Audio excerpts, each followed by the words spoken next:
এইভাবে ধাক্কা খাবো মানুষের।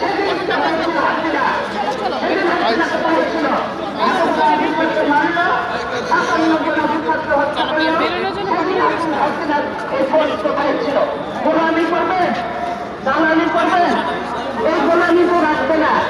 লিঙ্গগঞ্জের ইতিহাসটা পড়ে রাখেন, সেও কিন্তু টেকে নাই বেশি দিন। দেশ বিক্রি চলবে না হাসিনার, দেশ রক্ষা হবে ইনশাল্লাহ। আর আপনারা ঘরে ঘরে ঢুকে এখন মানুষ হত্যা করছেন, মনে করেন যে এগুলোর হিসাব নেই। এই মা বোনের কান্না, এই আলো নেতাদের কান্না, এই বিডিআরের অফিসারদের ওয়াইফদের কান্না, এগুলি কি বৃথা যাবে? এগুলি কোনোদিনও বৃথা যাবে না। আজকে যারা এই জুলুম নির্যাতন করছেন তাদের প্রয়োজন মতো চোখের পানি ফেলতে ফেলতে মুছতে মুছতে তারা চোখ অন্ধ হয়ে যাবে। আমার এই দেশবাসী আমার আল্লাহ আমাদের ভবিষ্যৎ।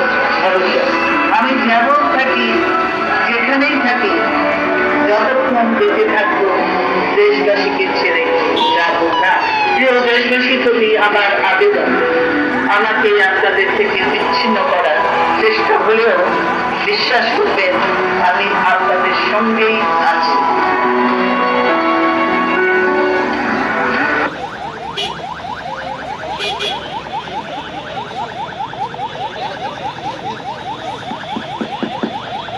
আপনারা পেছন দিকে চলে যান। আমি আমাদের স্বেচ্ছাসেবক ভাইদের অনুরোধ করছি, যুব দলের স্বেচ্ছাসেবক ভাই এখানে আছেন, আমি আমাকে অনুরোধ বলেছেন বলার জন্য আমি বলছি।